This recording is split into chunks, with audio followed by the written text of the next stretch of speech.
I love musical, my bees. Love it. We got The Greatest Showman. Good movie. We got Loud Crocodile. Good film. The Sound of Music. Good musical. Fiddler on the Roof. Good musical. Newsies. Good musical. But then, in 2019, we've got the most scariest, most one movie that you will just leave the theater or your room and horrify face expression that I'm making right now. And that movie, drumroll please, is no other than Cats 2019. First off, what the hell were they thinking about? No. What were they thinking about putting Russell Wilson's face as a cat and Kanye West's face as a cat? Just every celebrity that you know.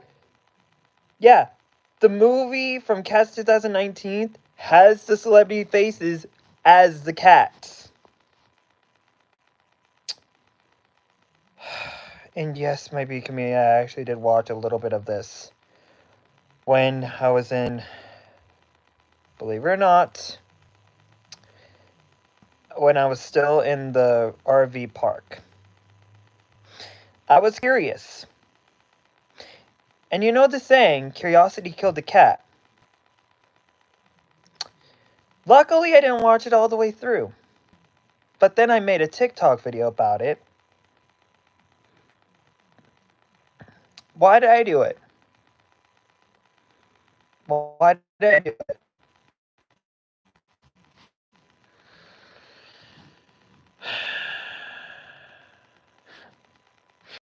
No. Whoever decided to just terrify us with this one great musical, it would have been a great musical if, one, you didn't use the celebrities' faces for the cats. Two, that's all I have to say is, well, no, just no. That's a way you can. It will bring nightmares to us.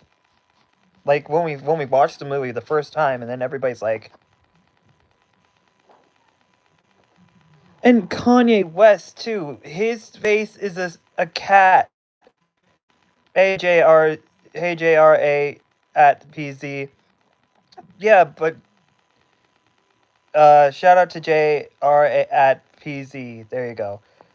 And yes, my B community, I finally got my hair cut. If it looks pretty good, I might add. Again, I just don't understand why. What was the point of doing the Cats 2019 movie when it's nightmare fuel? If you ask me, it's nightmare fuel. Now, if we had this, now imagine, since people don't like um J-Raps, okay. Since people don't like Shrek 5, imagine if Shrek 5 didn't play. Imagine if this Cats 2019 movie played in every theater.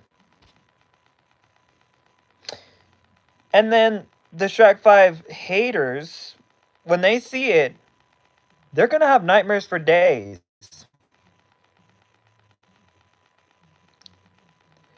Thank you, J. Thank you, J. Raps. That means a lot to me. But again, just I don't understand it. Why? And here's the thing: I did see the trailer for this movie. Yes, I watched the trailer for it, and all I can say is, I ain't watching this movie ever, of Cats 2019. I will achieve my goals. Again, man, just look. I'm okay with. Hey, what's up, John? Look, I'm okay with just like The Greatest Showman. At least with The Greatest Showman, Lala Crocodile, they're not terrifying movies. They're not terrifying movies. Like The Greatest Showman, it doesn't have like celebrities' faces as cats. Hugh Jackman's in the movie, but his face isn't a cat. Because, again, they even put Taylor Swift's face as a cat. Oh my god. Can you imagine seeing Taylor Swift's face as a cat in that movie? Dear God. What were they thinking making Cats 2019? Were they just trying to scare the hell out of us when they decided to make this crap? And I can already tell you what the Nostalgia Critic would do.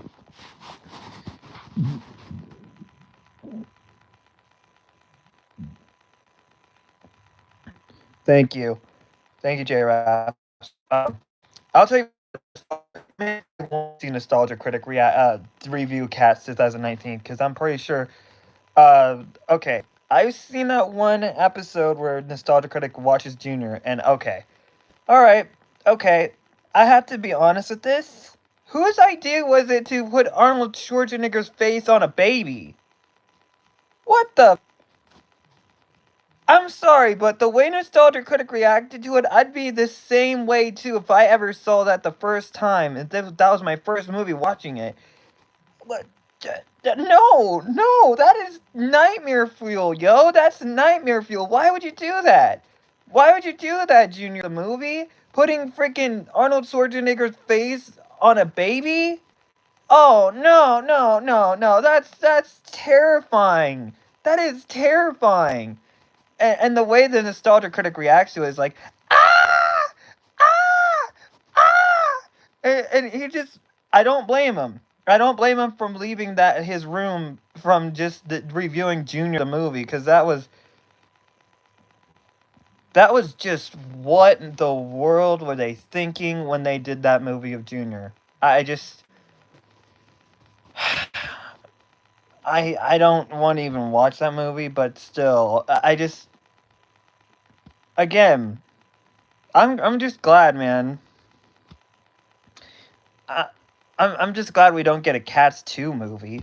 God, can you imagine if we got a Cats 2 sequel to the 2019 Cats film? That would even be much worse. You know what, to be honest, maybe we should get that. Since people don't like Shrek 5. Hey everyone, we're gonna get a Cats 2 film. Get ready to scream. Oh, you bet we all are gonna scream if we see that movie in theaters. The one thing they see, you're just like, as soon as you watch Shrek 5, right? You're like eating your popcorn, and all of a sudden, the 2019 movie just pops up on your screen, like, oh my god, no, no.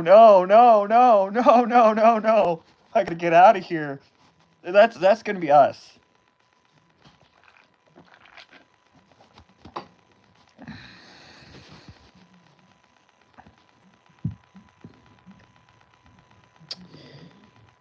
I don't know what's way worse.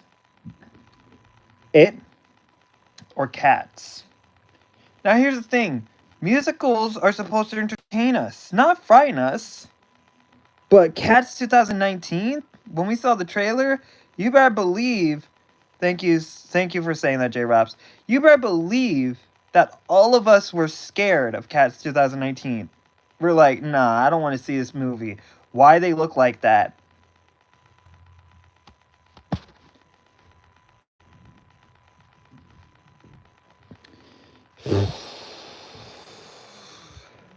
And no, I'm not gonna watch Cats 2019. I'm not even going to buy it if it ever comes out on Walmart. But like, I see that movie over there. I ain't getting that. Oh, it's salsa. Things are gonna get spicy today because wait, actually tonight because it's already like 5 o'clock. But yeah, hold on. It's salsa. Come here, salsa. I'm just kidding. It's Sassy Pants, everybody. Sassy Pants just entered the live stream. Oh shoot, sorry about that. Sorry about that, Sassy. Also, by the way, I just realized I was supposed to. Oh, okay.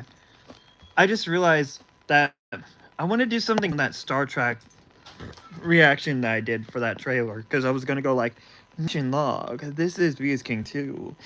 And today we're gonna be reacting to Star Trek, this Paramount Plus official trailer. I haven't seen the movie yet, but I think it's gonna be good. Mission log. This just in. we might get more of that J.J. Abrams movie, Star Trek. I really enjoy Chris Pine as the captain in the movie. I watched Star Trek, the first movie, and Star Trek Into the Darkness, including Star Trek Beyond. But I have never seen the OG series of Star Trek. So maybe I should get into that right away. Oh my gosh. Did I do a good Star Trek voice thing there? Might be community because I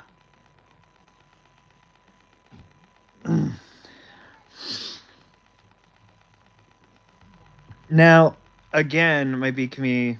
Guess what? Foxymations decided to upload something, and I'm gonna react to this. Believe it or not, I will react to this. Did it really, Jesse Q or Jesse O? Yeah, that's your name, Jesse O. Um, I'll tell you what freaked me out when I was a child. I was scared of it when I was a child. I was scared of just. Listen, I was scared of Pennywise when I was little. I don't know why. But then when I grew up, when I saw it, I'm like, why was I scared of this film? It's just it. There's just Tim Curry's still hilarious as freaking Pennywise, man. Do you have a can opener at your house? You do? Well, why'd you let the poor guy out? Waha, waha. Just that one joke is hilarious every time. It's okay, J Raps. I don't know when I'm gonna. I'm like I think tomorrow I might. I think tomorrow I definitely might react to the alternative endings for Foxymation's fairy tale analog horror, because I'm actually curious, man. I want to see what's different with these ones. Like, what would be different with the Three Little Pigs and Little Red Riding Hood, including Hansel and Gretel? Now, the one ending I think might happen in the Hansel and Gretel one is that the witch is going to get Gretel's soul. That's what I think might happen. And one of the alternate endings, because if you have not seen the analog horror series for Foxymations, this witch was the one behind it. She was behind the big bad wolf. She was behind the hallucinations that Gretel was having of Hansel. Everything. And again, Foxymations, man, shout out to him because he did a great job with these animations. I just loved what he did with I will have a great day. I actually am just I am eating some spaghetti. Don't touch. I hope she has lots of spaghetti. Oh dear God, that Mario CD game again. I love the Super Mario Bros. Movie, which again we're gonna get a sequel to that movie, which I can't wait, and we're gonna get Yoshi. Can't wait. I can't wait.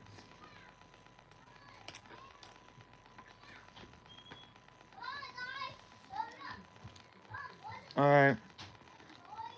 See you. Oh, excuse me. See you later, J Raps.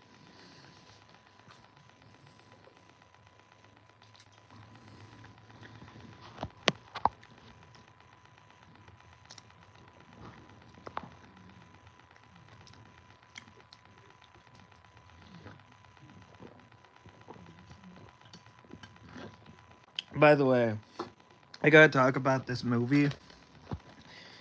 To me, I didn't have no problem with this.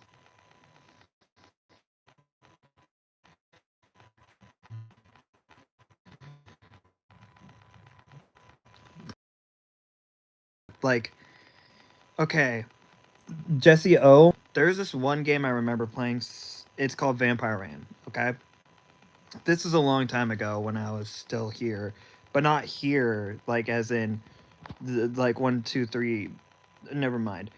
I was still here in the base of Moses Lake, but this game here really, if you get hit by this vampire just one time, You have to play the whole mission, not from where you were, but you have to start all over again with the cutscene and everything. Nah, man. It was one of those games where I want Angry Video Game Nerd to review that. I want him to review that game so badly right now because oh, that Vampire Rain, it deserves it. It deserves it because I can't believe it. You get hit one time by a vampire, one time, and then you have to start all over from the beginning.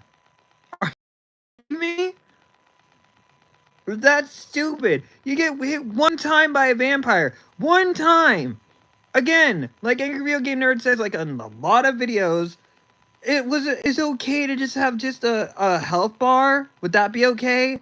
Like, oh my god, but no, one hit,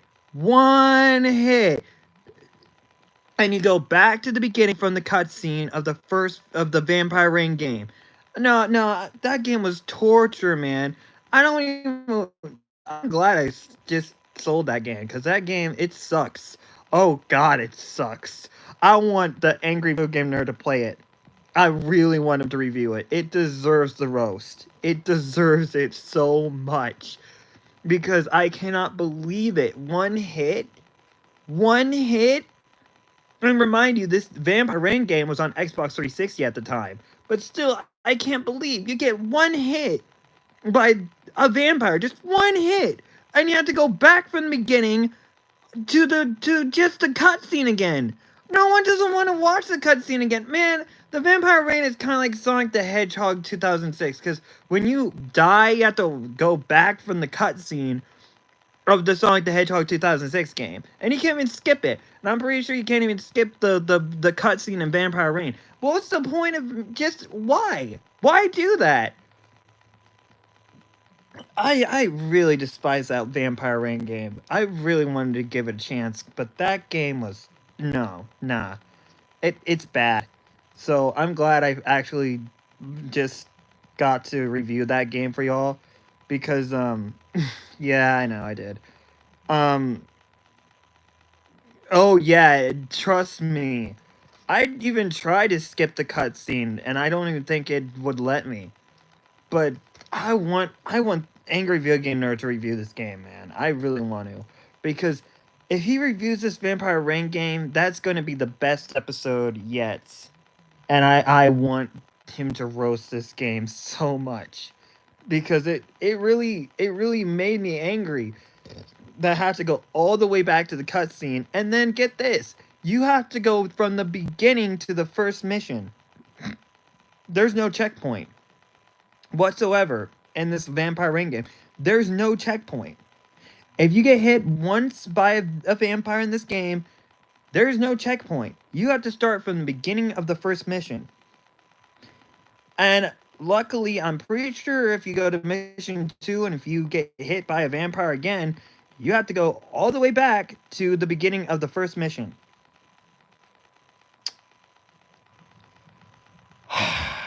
Oh boy. I'm hoping Angry Video Game Nerd roasts this game. If he gets to that game, I'm reacting to it. I'm reacting to that video in my B community because I want to see him roast this game so much. God, it's so bad too. Oh my goodness, like jeez. Thank you, Ghost. Thank you. But like what I was trying to say is, um, so yeah, my B community, I finally got to watch Joker 2, this one, and to be honest, this one actually has a message, like because Arthur Fleck, all right, Arthur Fleck's the good, like the angel side, right? Joker's the devil. Okay, Arthur Fleck is the angel, Joker's the devil. And you know what? I kind of like what they did here with the second movie. Like, Arthur Fleck just wants to be normal again. He doesn't want to be Joker. It's a good message. I like it. And plus, you get they even tell you more about the files in this movie, which you just feel bad for this character Arthur Fleck, like Joaquin Phoenix.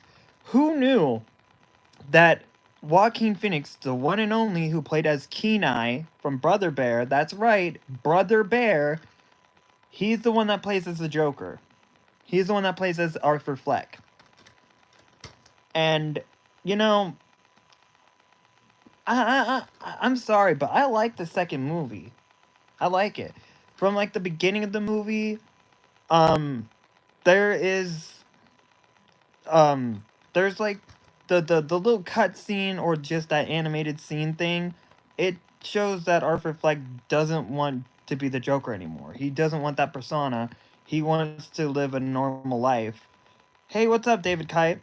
He wants to live a normal life without the Joker. Like, okay, here's how I see Joker 2. You know how Eminem, right? Let's take Eminem for example. Eminem doesn't want to be shady anymore. He doesn't want to be Slim Shady. But the fan base, they keep on they keep on asking him bring Slim Shady back. We want that Eminem back. And how many albums did he do? Like he did the Marshall Mathers LP 1 and 2, then Revival and all of this, all because the people really wanted the Slim Shady persona back. They want that Eminem back. So this was a good one. I mean, to me, Joker 2 is, I can't believe I'm saying this and comparing this to Guilty Conscience 2 from the Death of Slim Shady. But when you look at this Joker 2 movie in perspective, that album of The Death of Slim Shady, Guilty Conscience 2, where Eminem and Slim Shady are like literally going at it because Eminem is actually just rapping against his ego, Slim Shady. And in this movie, Joker 2, Arthur Fleck is trying to push away Joker. He doesn't want Joker in his life anymore. But of course, okay, I get there. Like, there's, I'm not gonna lie, Harley in this movie did play Arthur Fleck.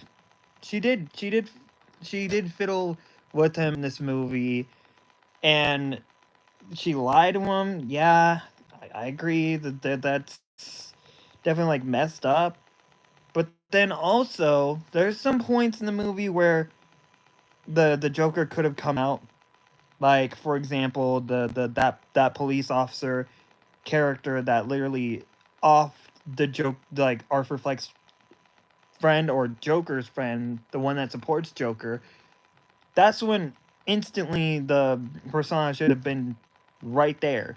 Just that's when he had his breaking point, or when the, oh my goodness, man, that one scene in this movie, I swear to you, the reason why they cut it out, what was really happening to Arthur Fleck, I don't want to know, but I'm pretty sure it was messed up, and it shows you in this movie, in like a DC movie, that some cop characters in movies, they can be complete trash. They can be cruel. Like with Joker 2, you saw that when Arthur Fleck was getting beaten by the just, I was like, okay, whoa, you're, I get it. I get that you like, again, he did clown them, but did they have to, like, they took it so personal to the point where they just, yo, this one cop character in this Joker 2 movie, I was like, okay, you're going a little bit too far. I know he's not trying, I know he's like not being quiet, but did you have to off him like that? I was like, yo, this officer character in Joker 2, he's cruel, man. He's like, he's definitely an unlikable character in Joker 2, because it shows in movies that cops can be crooked. They can be they can be cruel, they can be unkind, and this movie right here just shows that. Again, I will say this about the ending though. Um, I really think what happened is that cellmate, the one that told the joke to Arthur Fleck, I think that's the persona of Joker. I think that was the persona of Joker. and you could when he did the, you to get like the joke that Arthur Fleck said to Murray, it comes full circle. I'm like, wait a minute, hold on. If that's Arthur Fleck's persona actually in the real world now, as the cellmate, that would be freaking amazing. That would be a great twist and a great ending to Joker 2, because it's like okay, here's something I'll say about this. So, um how should I say this? With the death of Slim Shady, we already know that uh well, I wouldn't say Eminem won, it's this the first side, but Slim Shady, he might win in the second side. So with the Joker 2, Arthur Fleck didn't win on this movie, but matter of fact, his ego, Joker did. Because yo, if that's the ending they were going for, man, I like it. I love it. I love it because it shows like um I like that twist. Because if it is Arthur Fleck's persona really out here in the real world, in the DC comic world of just the Joaquin Phoenix Joker universe, I'm okay with that. I'm okay that they decided to just. I was not expecting that ending though, but if they were to do something like that, like to show that Arthur Fleck's persona, the Joker, is out. He's out in the real world, and that was the cellmate is the Joker, Arthur Fleck's persona.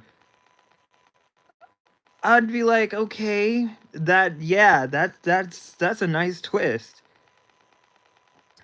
Again, I mean, okay, yeah, the musical numbers weren't definitely needed, but again, we're going back in the psyche, the mental illness of just Arthur Fleck in Joker 2.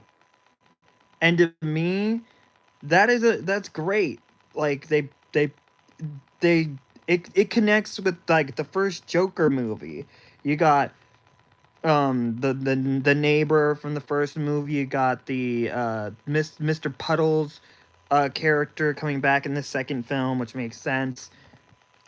Again, I really liked what they did with the second film, and that one time that I don't even think after like that one court scene with him with the makeup and everything. Great performance by Joaquin Phoenix once again, because he wasn't even laugh. The character himself, like Arthur Fleck, he wasn't laughing. He wasn't laughing in that scene. He was.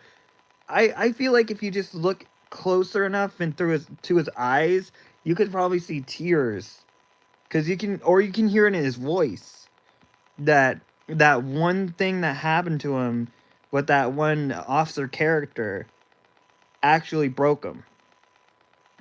And man, you feel really bad about just Arthur Fleck in this movie. But again, I get it. Like the musical thing's not needed. And okay. Um so oh. Oh, right. The first one had that brief the brief nudity thing, because here's something I wasn't expecting to happen in this movie. And me and my mom, even my nephew Sky, and yeah, we were watching it in my mom's room, and wow, I was not expecting to see that scene happen in the movie. Okay, if you have seen Joker 2, I'm pretty sure you all know exactly what scene I'm talking about. That was unexpected, and it happened so fast too. Like the Joker and Harley Quinn, they're in the hole, right? And oh my god, oh my god, oh my god! Okay. Okay. What? First of all, why? Why? Okay. Now I understand why that scene was in there. I understand why it was in there now, because they're both in the no. Next thing you know, I'm just gonna say just insert that's what she said joke right here. Because oh my god. They're both in the, nope. Nope, nope, nope, nope, nope, nope, nope, nope, no, no, no, no. Oh great, yep, yep, that's actually that's it. Makes sense for that to be in there of Joker and Harley Quinn, you know, because the one thing I was expecting of this movie, we all know what Harley Quinn calls Joker, pudding. I was actually expecting to hear just that in the movie, but no, I wasn't. But again, it's like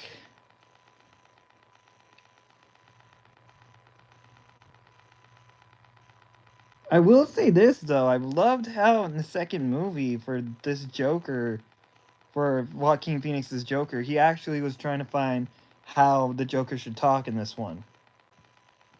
Gotta say, it fits. I like it. I've never laughed ever in my life before. The accent he did with the Joker voice, the way the Joker talks in this, that court scene, I was really cracking up, man. Oh my god, Mr. Puddles. I was like, the way he was just speaking, it's like, oh my god. But it's Joker, of course. It's got to be comedic, right? Um, the Joker I remember from right now, Cake for You. I still, oh my god, no.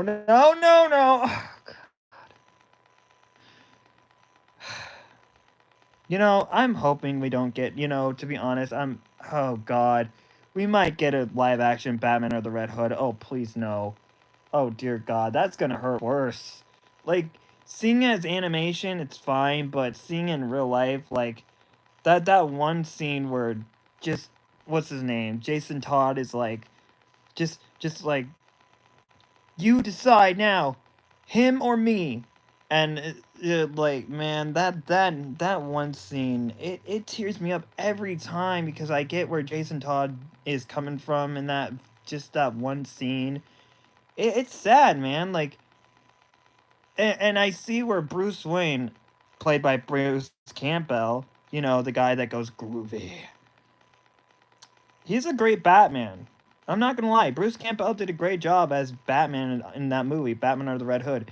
And believe it or not, I actually got that movie when I was in the Oregon, McMinnville, and it was the one DC animated movie. Well, the second DC animated movie I got was for Christmas was Batman, Superman, Public Enemies.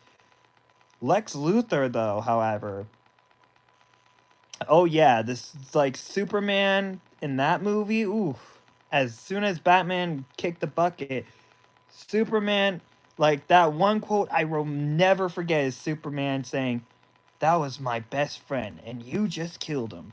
I was like, "Damn, damn." Even Lex Luthor, man, Lex Luthor was heartless in this one.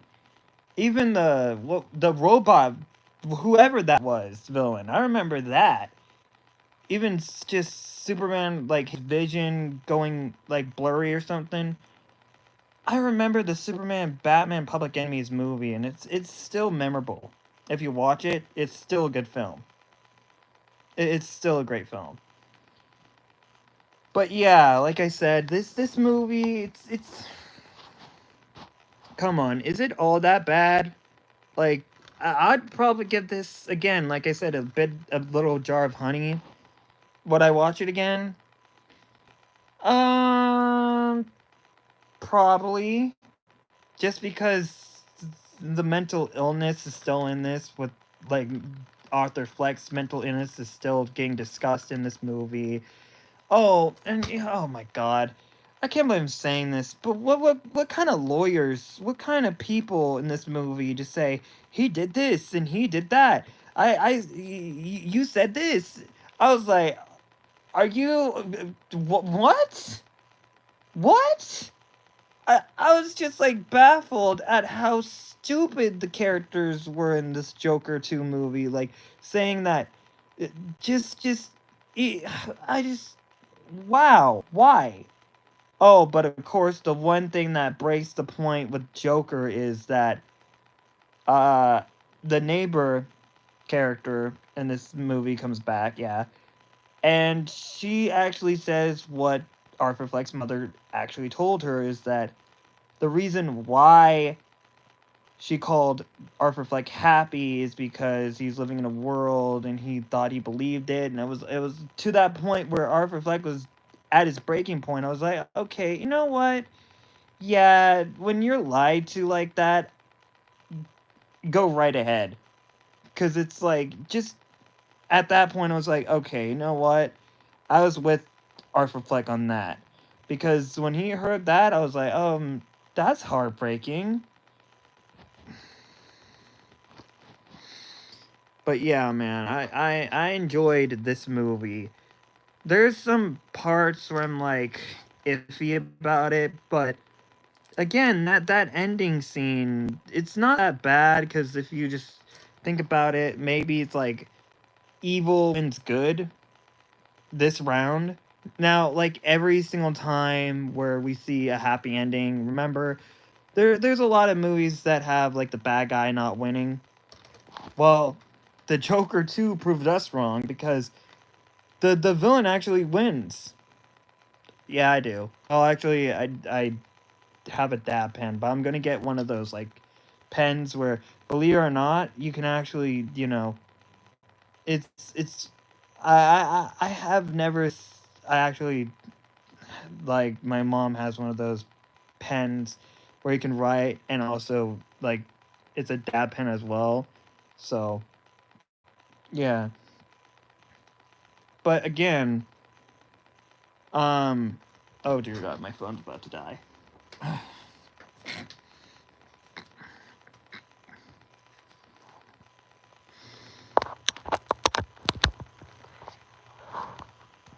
A big jar of honey.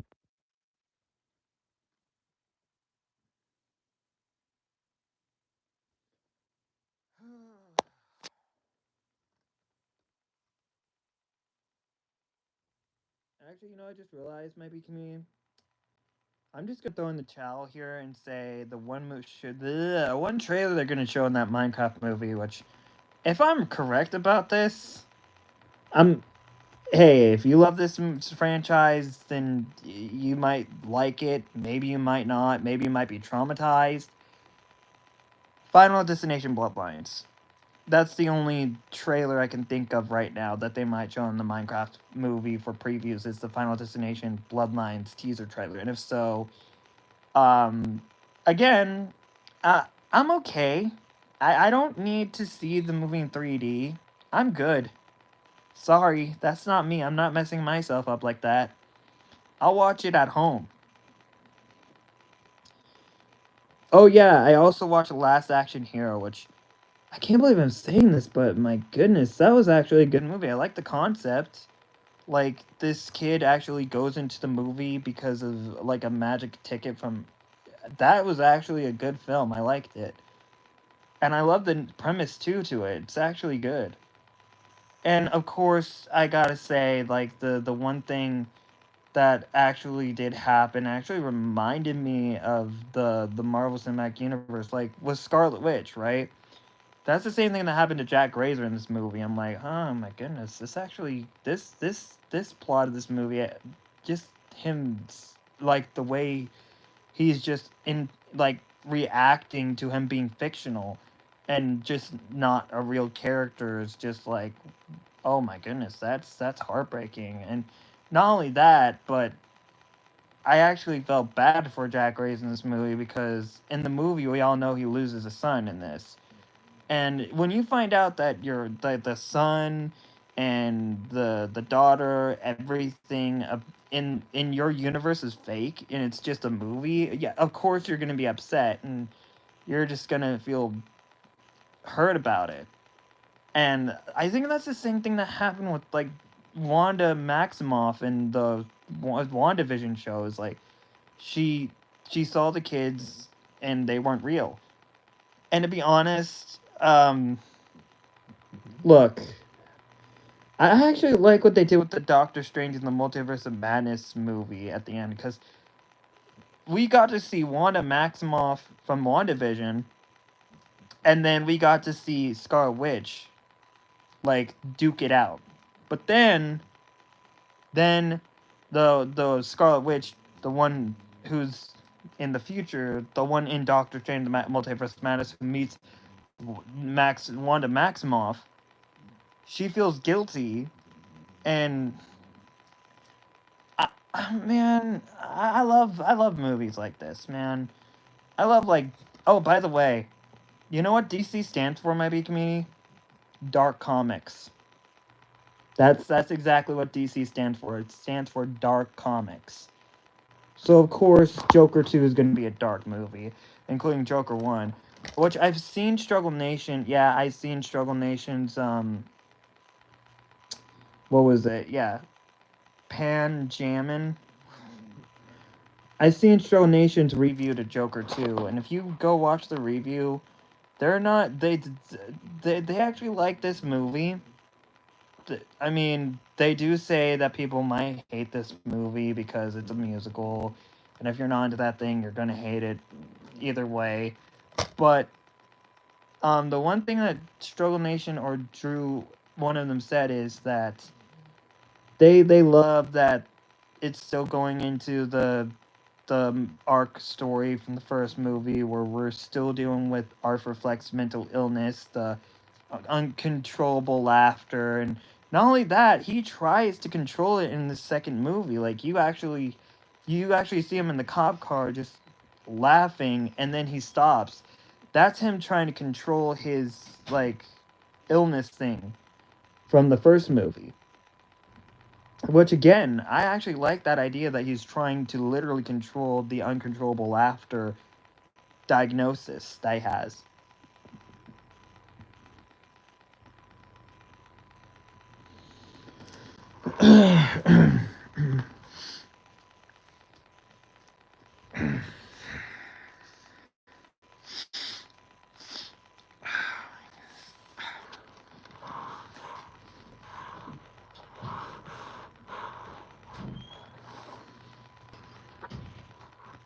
Oh, by the way, if you guys if you guys have not seen Steamboat Willie, the Screamboat Red Band official trailer, go check it out. Maybe you might like it, maybe you might not like it. Well, haha. Hopefully they don't do that crap thing again that they did to me with in that movie The Mousetrap. What in the hell were they thinking when they decided to do something like that to me? They made me a Five Nights at Freddy's character. I'm Steamboat Willie. I should be on a steamboat, not in a damn arcade. This is madness, Pluto. Complete madness. Just imagine like just like Steamboat Willie just literally reacting to, or yeah, just literally reacting to this mouse trapping like, wait, when did she get in jail? When did this character get in jail? Please explain to me, movie! Explain! Oh my god, Pluto! They're doing every stupid thing that you're supposed to do and not do in horror movies, and they're doing the exact opposite! They even said they'll be right back! You don't say you'll be right back! They're splitting up, Pluto! What in the hell is this? What kind of movie is this? How could they do something like this? You guys are breaking every rule in the book of surviving a horror film. My God, Randy, they're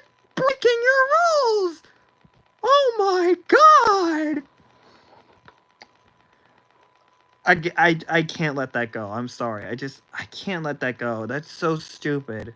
Like they split up, they throw a party, just everything you don't do in a horror movie. And of course, let's not forget that trailer. I should have really watched that trailer, to be honest. I should have really. I knew that I was like iffy about that movie when I saw the trailer because I'm like, uh, uh, uh, is it gonna be good? It's got to be good, right? Never again. We don't talk about the mousetrap. We don't talk about the mousetrap in this live stream, Pluto. That movie's dead to me. Why did they do it? Why they make me a Five Nights at Freddy's character?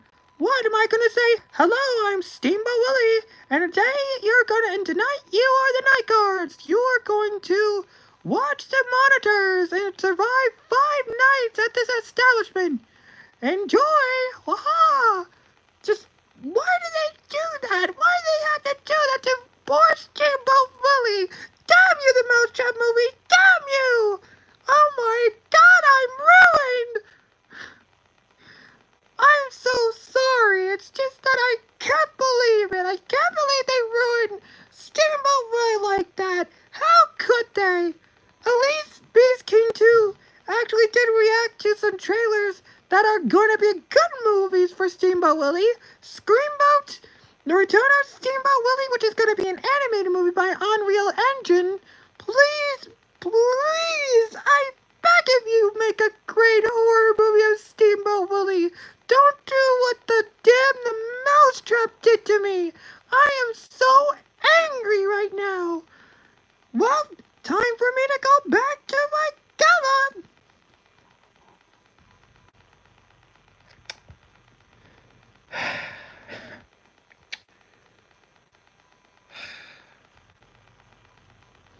Oh yeah, by the way, we're gonna get a Popeye the Slayer Man movie. Okay. I might watch it to see if it's good. You know what, to be honest, I think I should probably be on Nostalgia Critic show. What do you guys think? Should I be on Nostalgia Critic? Angry Video Game Nerd? Atop the Fourth Wall? Just like, because it would be amazing. I would really like to actually collaborate with Atop the Fourth Wall and just Nostalgia Critic and Angry Video Game Nerd. Like, just me being there reviewing a bad game, reviewing a bad movie. I can already tell you what movie I'm going to review if it's bad. It's going to be A Nightmare on Elm Street because The Nightmare on Elm Street 2010, it deserves it. It really deserves it. And, of course, Vampire Rain. I think that would be the game me and Angry Video Game Nerd would review is the Vampire Rain game because I actually wanted... That's going to be a good one. Atop the Fourth Wall, though, I've never read a bad comic in my life, ever. Like, I'm actually still watching Atop the Fourth Wall. I'm on like season 3 of Nostalgia Critic, believe it or not.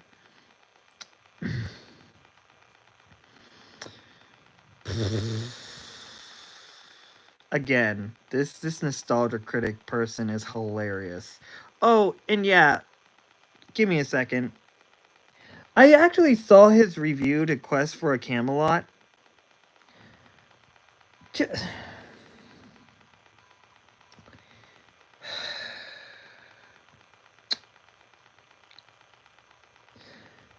I'm still not gonna. I'm still a little bit peeved. Give me a minute. I'm peeved that a chicken in this Quest for Camelot movie decided to reference a quote. And I'm not kidding here, from Dirty Harry. The Clint Eastwood movie.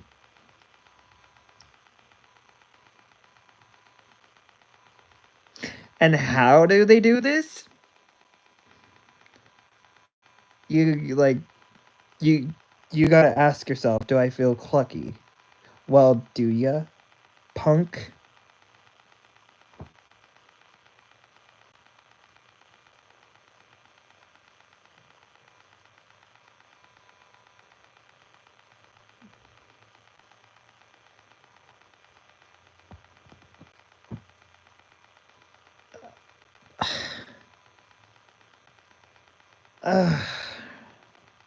Yeah, to be honest, I don't think I would never watch Quest for Camelot because that movie looks painful and dreadful. Like the damsel in distress and them ripping off like Belle from Beauty and the Beast. When number one, let's see here. Number one, Belle or this character doesn't meet the Beast. Number two, they don't sing Tale as Old as Time, do they? Number three, there's no Gaston, is there? So what was the point of just literally ripping off Belle from Beauty and the Beast? What? Oh, and then of course they decided to do that get married joke, but instead it's called get knighted.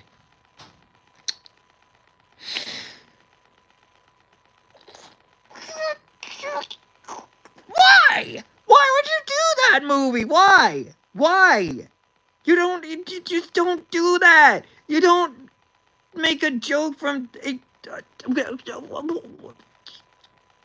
get knighted? What, is that the best way to say get married? Get knighted? But that just doesn't make no sense. And then there's like a lot of stuff in this movie. I'm glad I watched Nostalgia Critic review this movie because I'm just like, wow. Y'all ripped off Never Ending Story. Y'all ripped off Beauty and the Beast. Why? Just why? And not only that, why bring Carrie Ellis?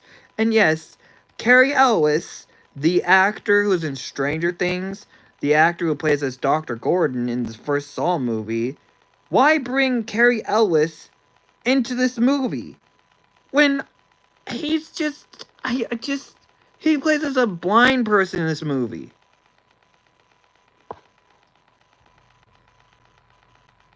Oh my god.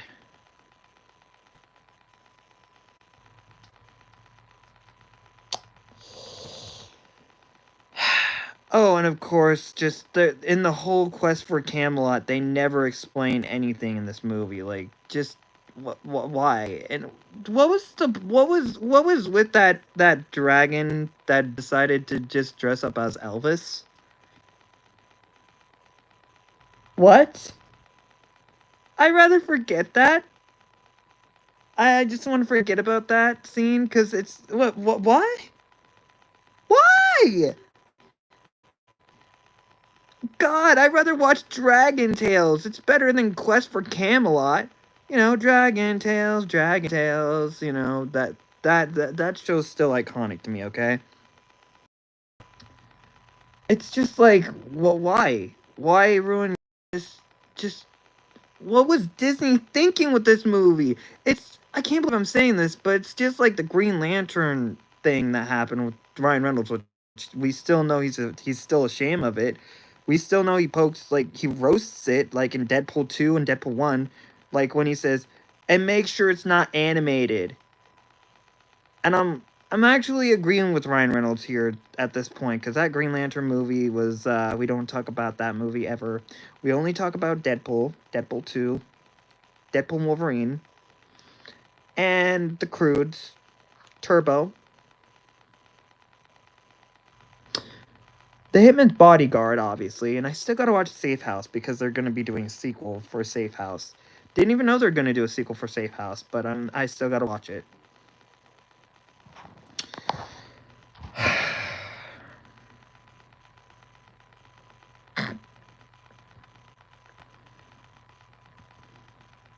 You know, to be honest, I actually saw people, believe it or not, I saw Struggle Nation react to this trailer for Cats 2019.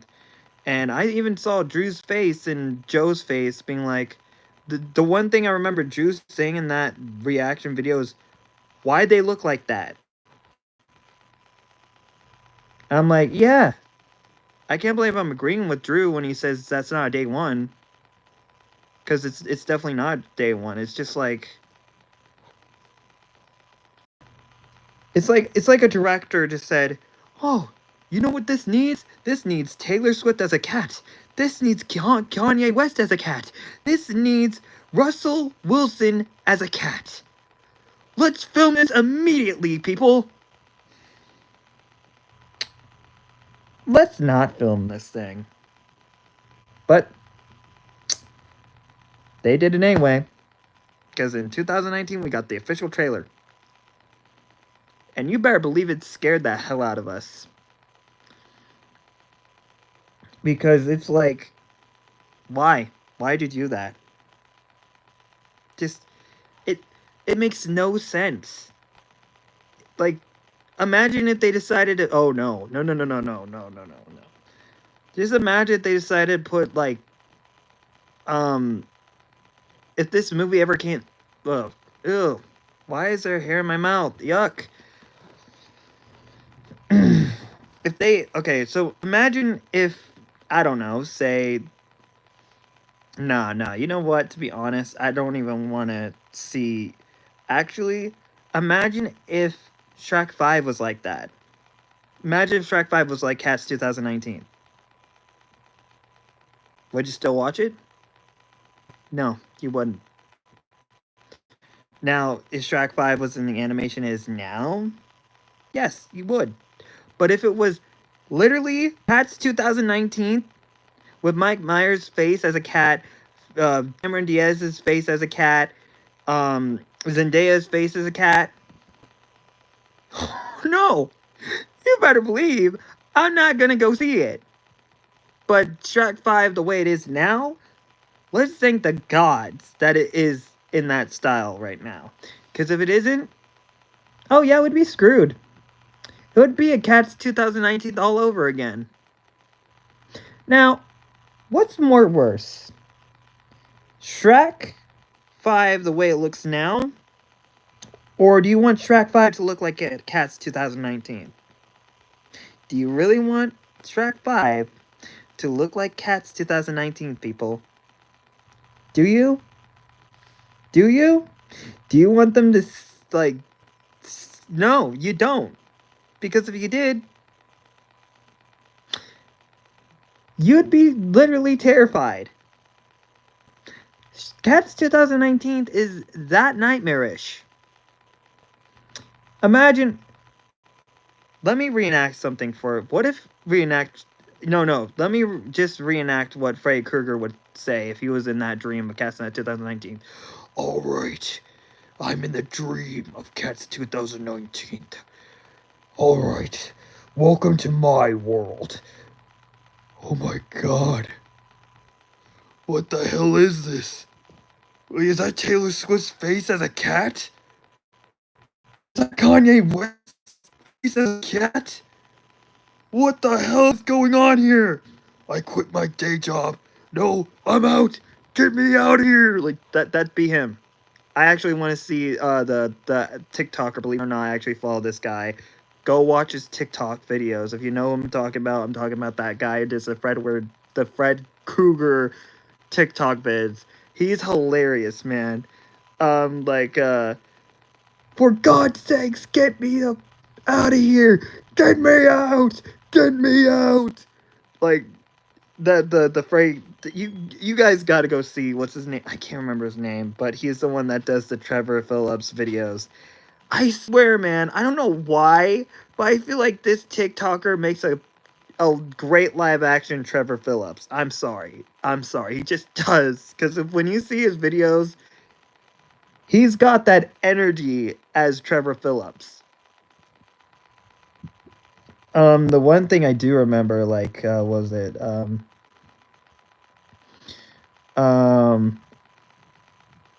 but yeah, you guys got to see that TikToker does the Fredward Krueger videos. He's freaking hilarious. He does I still follow him on TikTok, by the way. I mean, to be honest, I'd rather watch those TikTok videos than Nightmare on Elm Street 2010. And I mean that. I really mean it, because it's much more hilarious, it's much better, and it makes has more sense than the damn 2010 movie of Nightmare on Elm Street. Just like, oh my god, You know what? I'm tired of explaining this. I'm just gonna say all the bad quotes from the movie. Okay, let's see here. Ooh, that sounds fun. But first, let's hang. I don't even need to explain how stupid that sounds. Or the fact that Freddy Krueger, when have you ever heard our horror icon character that is a dream demon ever say this? Boo.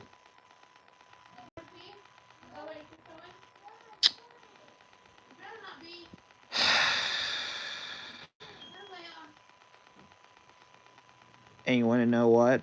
Do you know what game they play? And Nightmare on Elm Street 2010. I don't even want to say it. I'm not even kidding here when I say this. Freddy Krueger plays hide and seek in this 2010 movie of Nightmare on Elm Street. I am dead serious. Freddy Krueger plays hide and seek in A Nightmare on Elm Street 2010.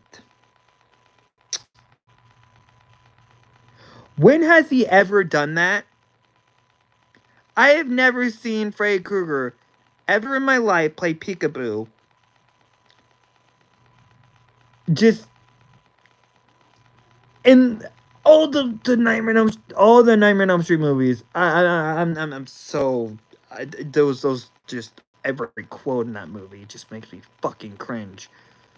Just like though that one, this, I'm pretty sure you remember this quote from the original, right? Sorry, I was just petting him.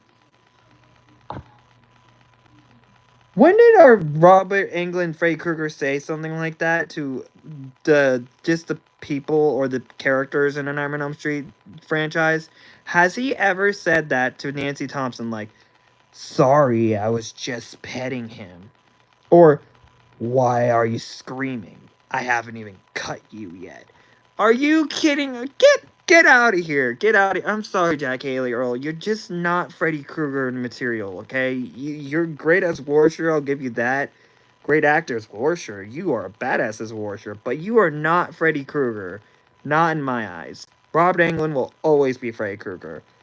End of discussion. I mean, when are you ever going to hear just a horror icon say, welcome to prime time, bitch? A Nightmare on Elm Street 3, that's how. It's still, imagine if that was the commercial for Prime, the energy drink. Just Robert Englund saying that line, you all be like, I want to get that. I'm like, that'd be a commercial I would love to watch over and over again. Because it's like, imagine if Robert Englund actually did a Prime energy commercial. I could see him just dressing up as Freddy Krueger and just saying that line while holding the Prime drink and just saying it as well.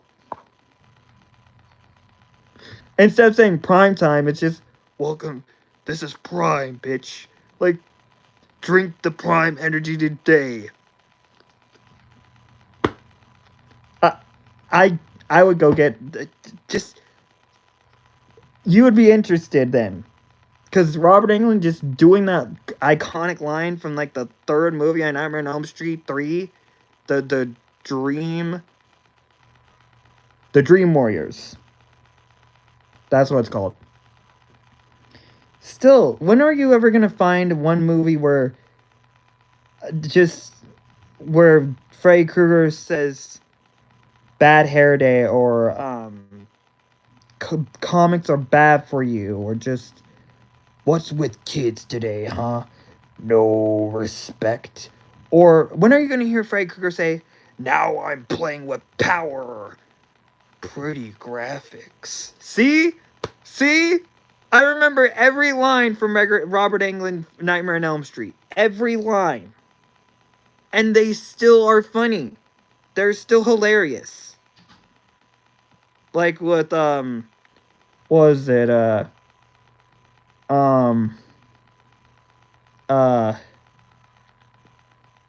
I just love the Nightmare on Elm Street film series better. I love Robert Englund's like energy to Freddy Krueger. But just when you watch 2010 The Nightmare on Elm Street, here's how I feel about Nightmare on Elm Street, okay? Nightmare on Elm Street 1. Good movie. I mean, when are you gonna find just one survivor doing a Kevin McAllister on a demon? Nightmare on Elm Street. That's how. Because Heather Langenkamp, aka Nancy Thompson, actually does a Home Alone to Freddy Krueger. And it still is a kick-ass scene. I'd rather take that scene any day than the one scene where they thought that it's okay for Nightmare on Elm Street 2010 to just not follow what the first movie did and just follow it up where Nancy Holbrook, and yes, they changed her name to Nancy Holbrook, and Quentin, yes, Quentin. I'm sorry, but who the hell is Quentin? Never mind. It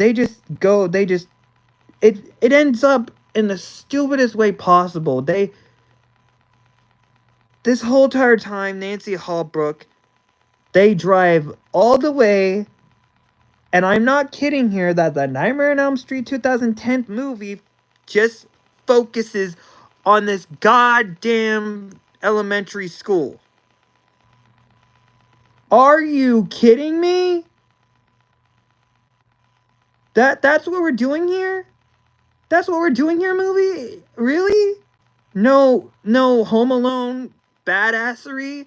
Just a elementary school? What was the point? What was the point of remaking it? Of a Nightmare on Elm Street? I just... Why do that? Why do that? It doesn't make no sense, and it's not exactly memorable of what the first movie does. I'm just baffled. They messed up everything of a Nightmare on Elm Street. Every little detail. Tina's our new Chris. Or no, Chris is our new Tina Gray. She gets thrown around the damn house as a pinball machine. I just, oh my god, this movie sucks.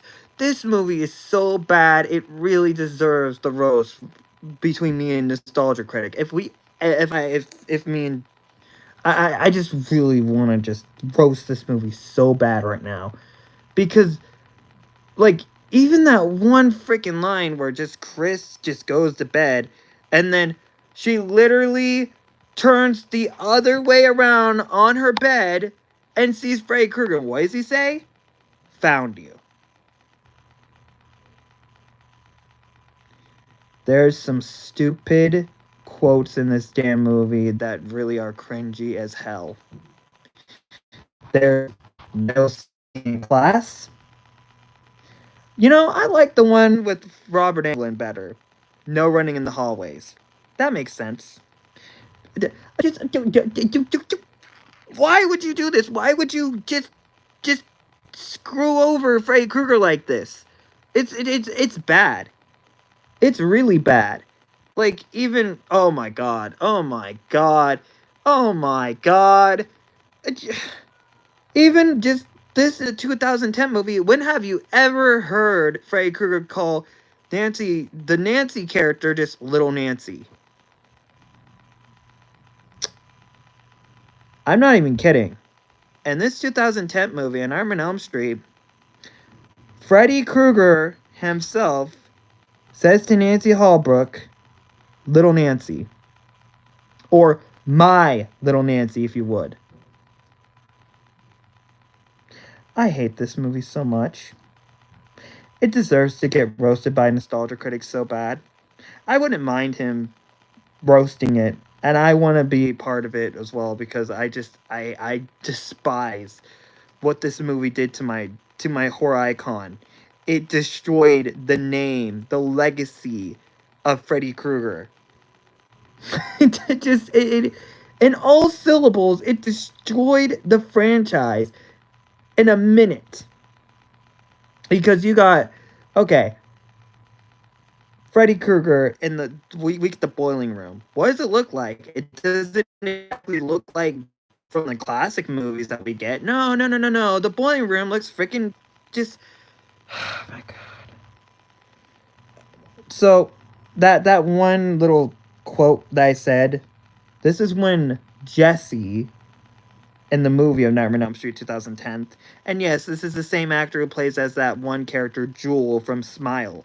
That's where he's from. I'm sorry, my me. That's exactly where that actor who played as Jewel is from. Is from. At least Smile's a better movie than this. God, I would take Smile any day than this movie.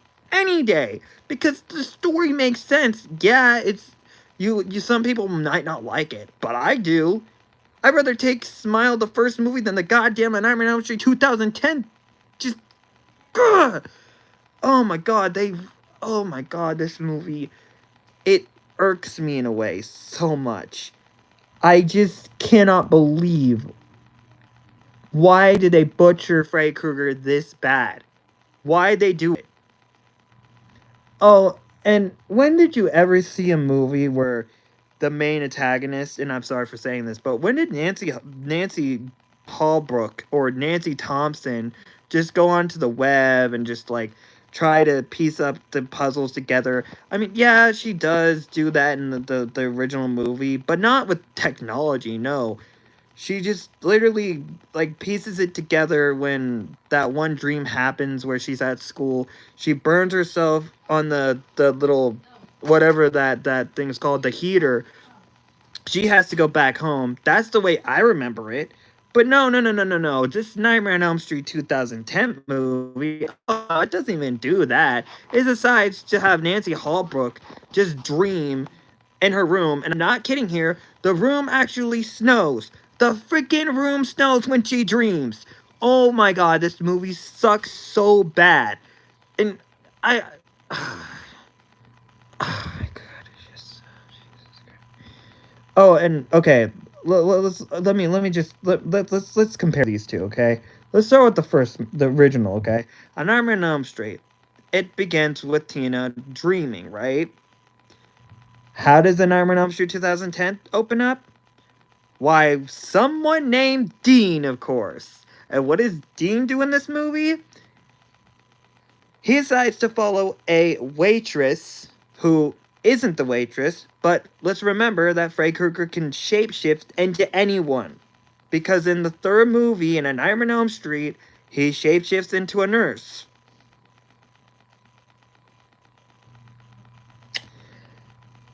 And Dean follows the waitress, that is Freddy Krueger, into the kitchen. He gets his hand slashed by Freddy Krueger.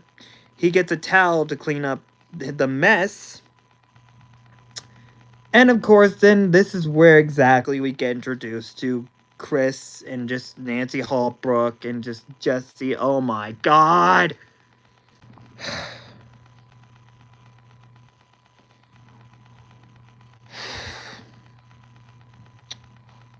And of course, when they leave, Dean decides to do something so stupid. He decides to spin the knife. Why do that when you're in a horror movie? I can't believe I'm saying this, but if I ever have to roast this movie with Nostalgia Critic, I want to so bad. Because, can I just tell you how stupid that sounds? You're in a horror movie, and your first thought is to literally spin a blade around on the table. Not realizing that you are the first one to be done for. So, while he's spinning the knife, the clock and all of that happens. Then we get the most, Jesus, the cringiest freaking, just the close up of Freddy Krueger's face. Oh, what have they done to him? Oh my god, what have they done to him? Oh, I don't want to see his face. Oh my god. It looks like an alien mixed with a lemur. That's exactly what the freaking remake Nightmare Freddy Krueger looks like. It's just a lemur and an alien. Oh my god. So Dean is saying you're not real to Freddy Krueger. And of course, yes, the same thing happens where people don't see him. They just wait, hold up. Okay, the people don't see him because they're dreaming. But then, of course, Dean Freddy Krueger ends him by just I just. And then of course, let's backtrack here for a second. Let's go back to the OG one, okay? Ron Lane. His funeral happens after Freddy Krueger ends him by hanging him in his own jail cell in the Nightmare on Elm Street, the original movie. Then the funeral happens, which is Rod Lane's funeral. How'd they begin this movie? With the funeral scene, of course, of Dean.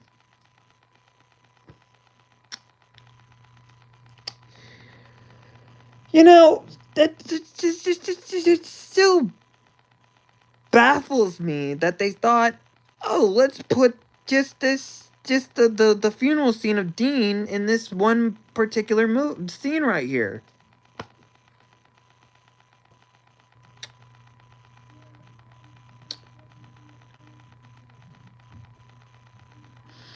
So now Nancy Holbrook's mom, she has to go out. And of course they have this security system on the door. Which, I can't believe I'm about to say this now. So Chris, she gets thrown by Freddy Krueger since he found her in her own dream, since she's still dreaming, which I don't how does that even work? This movie doesn't make any sense. And all of a sudden she gets thrown around the room, and it's not the same. It's just freaking stupid. Look. I'll take the original Nightmare on Elm Street death scene with Tina Gray any day than this damn Chris character one. It's stupid. It's stupid. You don't get to see, like, that one... Okay, Nightmare on Elm Street original. The classic one. Tina Gray goes to investigate outside, and she hears someone call her name, and after that, Freddy Krueger shows up with the large arms, like scraping the metal and all that, and then she gets chased by Freddy Krueger. She tries to scream out Nancy to open the door, and then all of a sudden, that's when that crazy stuff happens. She flies around the room, like, literally twirls like this, and Rod Lane gets kicked, and all of a sudden she goes, like, she first gets this happen to her. The slashes happen first. Actually, yeah. Then, all of a sudden, she gets dragged from right here all the way up to the ceiling. And then she gets dropped and it just baffles me that the remake tried to reenact that scene and they decided to mess it up. You just don't do it. You just don't reenact the scene that's so iconic to people and be like, oh, we're gonna mess up your favorite iconic scene, everybody, with a Nightmare on Elm Street 2010. Get your rental movie today. No. I'm sorry. Never again. End of discussion. I just... And of course, after she gets, like, bounced all over the ceiling and all that, like Chris in this movie on Nightmare on Elm Street 2010, she finally gets slashed. Finally. And what does this Jesse character do? He doesn't go out the window he came from. That he literally just... Earlier from the movie... No, he decides to be an idiot and go out the door where that security system is still on lock. And the alarm goes off because he was stupid. Why did you go out the fucking door? There was a window. You went like, went through it. You should have went out of it instead of going through the damn door that has the security system on it, you idiot. I just had to get that all out because that really peeved me off that this character did not go through the same window he went through. And why? Why? What was the point of just doing that scene when you're just gonna have stupid things happen in Nightmare on Elm Street 2010? And then, of course, Quentin, he finally sees what happened. And how does he know what happens to Freddy Krueger? Because of him going to his swim team, of course. When he gets drowned and he comes back up, he's in the origin story of what happens to Freddy Krueger. And oh my god, the way that this Freddy Krueger says, okay, I'm like, oh, what? I'm sorry, I beg your pardon, did he really just say that? It still baffles me for him to just say okay when he's getting burned alive by the parents, because we all know from the Nightmare on Elm Street, the original movie, which Nancy Thompson's mother does actually say that all of them burnt Freddy Krueger in that warehouse that no, the boiler room, my bad. I just, oh my god, I can't. It sucks. This movie sucks so much. Like, there was no originality whatsoever. They didn't even attempt to recreate what we know from the original movie. Like, we were fans of this movie, and you better believe we all were angry when we saw this in Nightmare on Elm Street 2010 piece of trash. Like, well, what was the point? What was the point? Oh, and of course, one of the worst damn quotes from the movie I will never get out of my head whatsoever of Nightmare on Elm Street 2010 is, how is this for a wet dream? When the hell did Freddy Krueger ever say that in the films? When did he ever say that?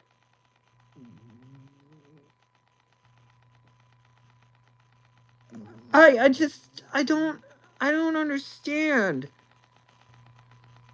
The quotes this Freddy Krueger says in this movie is so stupid.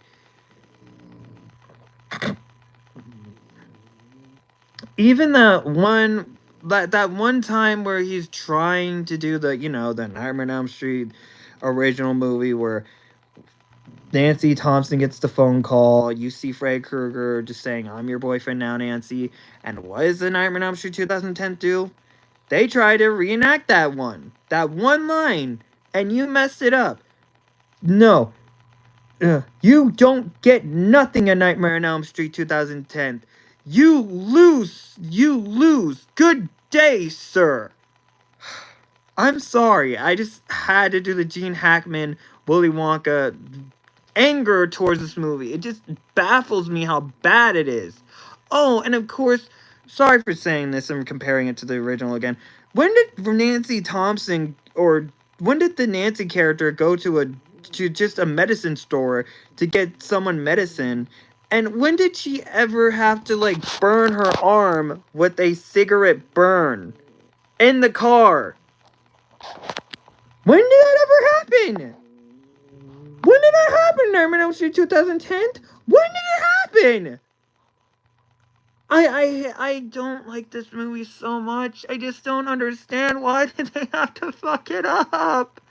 Why did they have to mess up just the greatest horror icon ever? It's not that difficult to just make a good horror film and just attempt to do what the original did. It's not that difficult.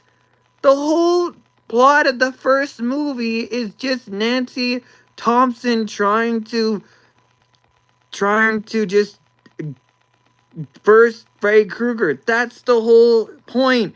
And just, oh my god. So yeah, this movie's still just, and of course the one thing I just don't like, there's one moment in this movie where I'm like, why did this is the most stupidest thing they have ever done, is they literally just, epilepsy or just something like that, right? Where it goes quick like this. That's what they did with this Nightmare on Elm Street 2010 movie, because they went to dream world, to reality, dream world, reality, dream world, reality, dream world, reality. It was flickering back and forth, back and forth. Oh my god, just make up your mind. Is she in the dream world? Is she in the reality? I don't know. Make up your mind, movie.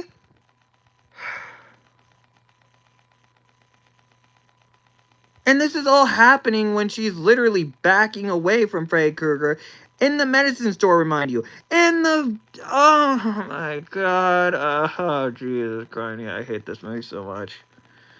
Oh, I don't like it. I just really don't. I despise it. Oh my god. What were they thinking? Why did they do it? And of course, in this one movie, this one part of the scene, Nancy Holbrook does go to the hospital, and one of the nurses or the doctors have the Freddy Krueger glove. Now, I remind you, when this trailer came out for the 2010 remake, there's that one scene, which everybody remembers from the trailer, where there's this chick, in the road with the same freaking glove. That doesn't even happen in the movie. That's just false advertising. You damn trailer. Don't show that and not have it in the movie.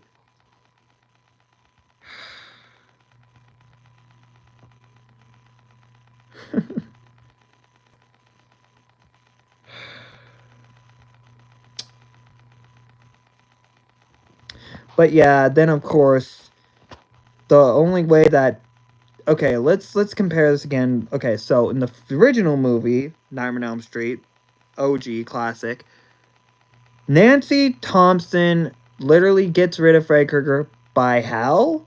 By taking away his power. That's it. Then the movie, you think it ends in a happy ending, but no.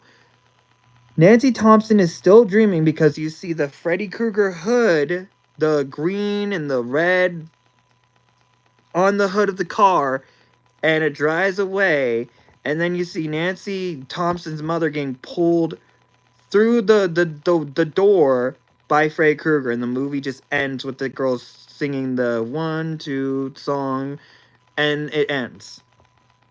That's how I remember the classic movie. But how does the Nightmare on Elm Street 2010 end the movie? Why, having the Nancy Holbrook's mother character coming back from town or wherever she went to run errands, she's back home with Nancy Holbrook, her daughter, and she picks up the groceries, believe it or not, picks up the bags, and right there in the damn mirror is Freddy Krueger. Now, okay, I see where they're trying to go with this, but this is the first movie, and this doesn't even happen until the third movie. We saw that with Kirsty's character when she was in the bathroom just brushing her teeth, and we see Freddy Krueger in the mirror. Then it happens. Why put that damn scene? Why put Freddy Krueger in the mirror in the first movie when this is the first remake that you've ever done? Why do that? I guess you could say they were really trying to throw in every single angle from the Nightmare on Elm Street franchise we remember. Like the mirror scene was from a Nightmare on Elm Street 3. Jesse, the character, even though I don't know if his real name is Jesse Walsh, could probably be from a Nightmare on Elm Street 2. It just doesn't make any sense, movie. Why do this? Why do this? It just doesn't make any damn sense. And how does someone, I'm sorry, but how do you just drown and then go into the dream world to just see the origin of Freddy Krueger getting burnt in the damn boiler room? It just doesn't make... Why? None of these scenes were necessary. It's just pointless. It's just pointless. Even just, Chris having her hair cut by Freddy Krueger is pointless. It's pointless. I mean, yeah, people see that something happened to your hair, but still, it's just pointless. Everything in this movie is pointless. Like the damn credits, the acting 1, act 2, act 3, everything about this movie. It sucks. God, it sucks. It's the worst nightmare that could ever been revealed to us. Is a Nightmare on Elm Street 2010. So, yeah.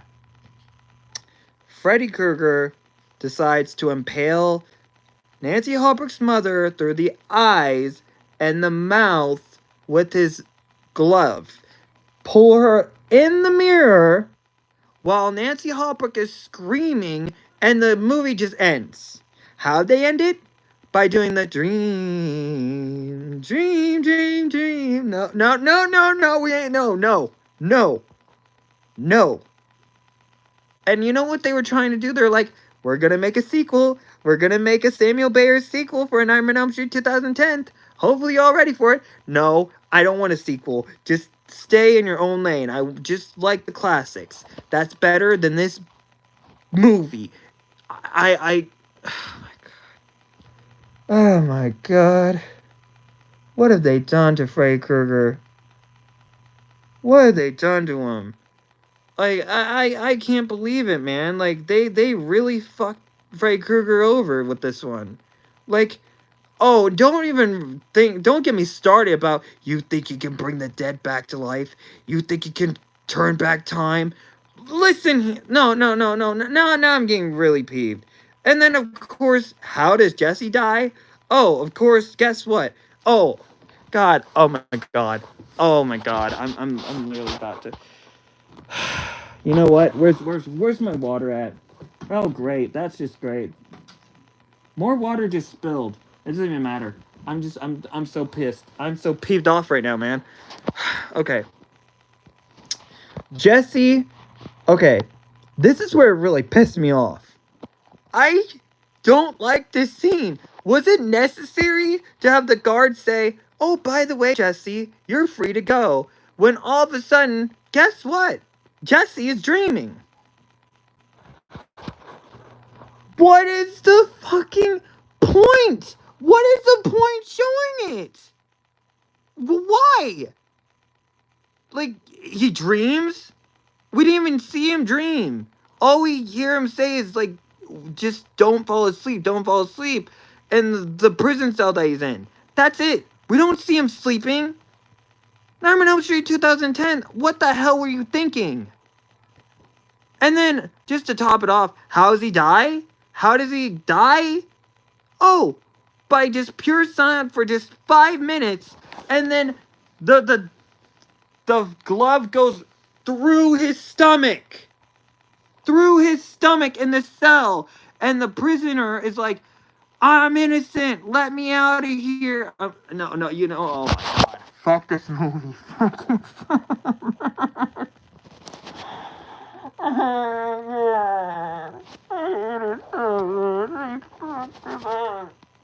How can they do it?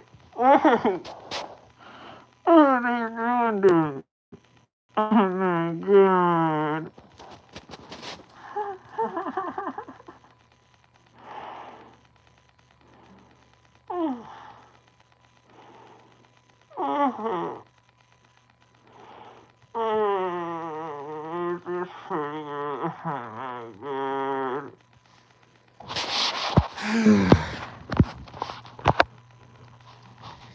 Now, of course, there's an alternate ending to this. How's the alternate ending go?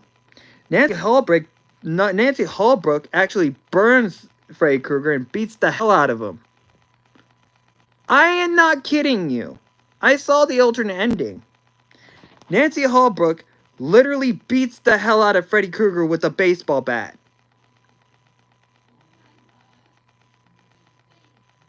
I'm still like, that's a better ending. But then again, it doesn't matter because it's not Freddy Krueger. It's just bullshit. The whole movie is just ass. It sucks. It's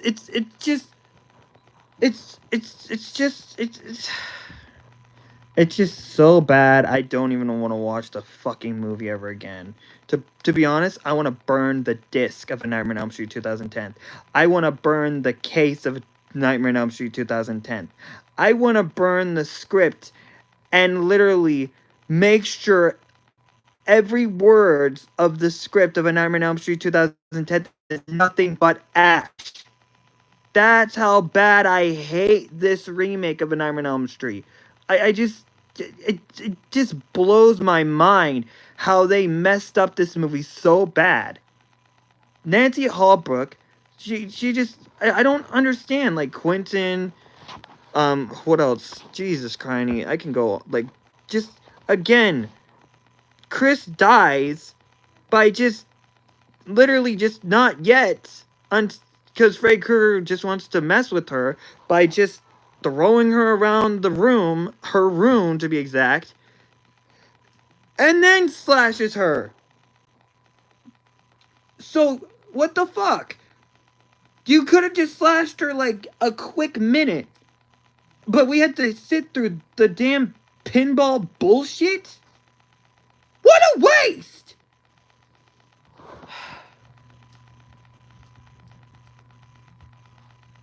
I'm just I don't get it. I don't get it. And then of course that one little scene, oh my god, that one scene where Freddy Krueger says, "This is real. I'm real." Don't get me started of how stupid that sounds. Don't even no. I don't care how no movie, you're not gonna do that with me. No. Nightmare on Elm Street 2000, the Nightmare on Elm Street that I know right now, and I will watch till the day for lots of weekends. Every single time I watch this franchise is just Nightmare on Elm Street 1, Nightmare on Elm Street 2, Freddy's Revenge, Nightmare on Elm Street 3, The Dream Warriors, Nightmare on Elm Street 4, Dream Master, A Nightmare on Elm Street 5, The Dream Child, Freddy's Dead the Final Nightmare, and Freddy vs. Jason. Oh, and Wes Craven's New Nightmare to be exact as well. But never in my years will I ever watch this Nightmare on Elm Street 2010 ever again. Even, okay, my sister's a huge my sister's a huge fan of Nightmare on Elm Street. To the point where I'm like, okay, well, I see a remake here. Let me just go, let's watch it together. That face I'll never forget. He looks, just his eyes, everything. I want to forget it so badly right now. What the fuck were they thinking? Of just making him that ridiculous, so cringeworthy. Just look at him. Just watch Nightmare on Elm Street 2010. I dare you. My B community, I dare you to watch Nightmare on Elm Street 2010. If you don't like Shrek 5, watch Nightmare on Elm Street 2010. That's the one thing I'm gonna say to all of you if you don't like the Shrek 5 movie. Because I suffered from that movie. I can't believe it. How could they mess him up that bad? Just every single detail, every goddamn scene, it's just unnecessary. Including Jesse, and yes, Jesse, when he does run out of the house, he goes to Nancy Holbrook's house just to warn her. And he goes into the bathroom, of course, of when, in the Nightmare on Elm Street 2010 movie, and just warns her that Freddy Krueger's real and not to fall asleep, and then he gets arrested. But it doesn't even matter, because what was the point of just him being there, and then all of a sudden, just one gut punch, or just a slap to the fucking face, is just him, the guard, saying, "Oh, by the way, Jesse, you get to be, you're free to go." No, he's not free to go, because he dies. Jesse dies. Because he's still dreaming. He's still in the dream world. He's not in reality. He's still fucking dreaming. I'm still pissed off about that scene. Because it's like, what the hell was that about? What was the point of just putting that scene there? Saying that, oh, you're free to go, by the way, Jesse. No, he's not. Because he's still dreaming. When did we see him dream? It doesn't make no sense. Because he was just saying, like, don't fall asleep in the cell of A Nightmare on Elm Street 2010. And then all of a sudden, he's sleeping? When did we... How? It just... This movie, it's the worst thing I ever... if I ever own that movie, I'm going to do the same thing that I did with The Hills Have Eyes 2. I'm not kidding. I will throw it in the goddamn trash. I hate it. Oh my god, I just really hate it. To all of you people who's just disrespecting Robert Englund, like saying, oh, I don't like Robert Englund's Freddy Krueger because he's too comedic. Then all I have to say is go watch A Nightmare on Elm Street 2010. And then you'll change your mind of just Robert Englund. Because he's a better Freddy Krueger than this representation of just Freddy Krueger in particular. I am freaking traumatized of how god awful this movie is. It's just not worth... Actually, it is worth the roast. I'll tell you that right now. It's worth Nostalgia Critic just destroying it. Piece by piece. Just script by script. Word by word. Act by act. Scene by scene. Just... Even the traits, the flaws, everything. The continuity, whatever the Nostalgia Critic has to do, I don't care. Destroy this A Nightmare on Elm Street 2010 abomination. It does not deserve to be in this world. It is the worst media that we've ever gotten.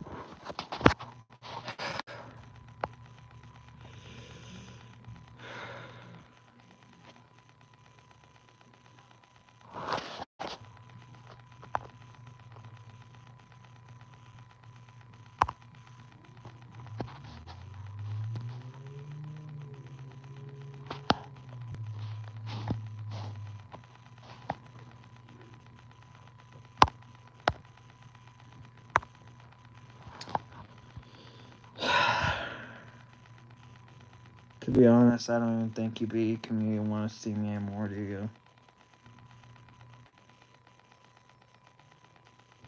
What's the point of this damn career? What am I doing this for?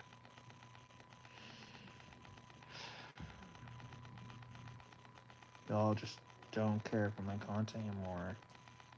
And what's the point? What's the point of being a YouTuber, man? Now I'm getting back in depression again. Because I still want to do this. It's the best thing ever. But you people are just calling me psycho, and I've had enough of it. I really just want to go back in depression. You know what, to be honest, screw it. I'm just gonna go back in depression. You people hate me. That's fine.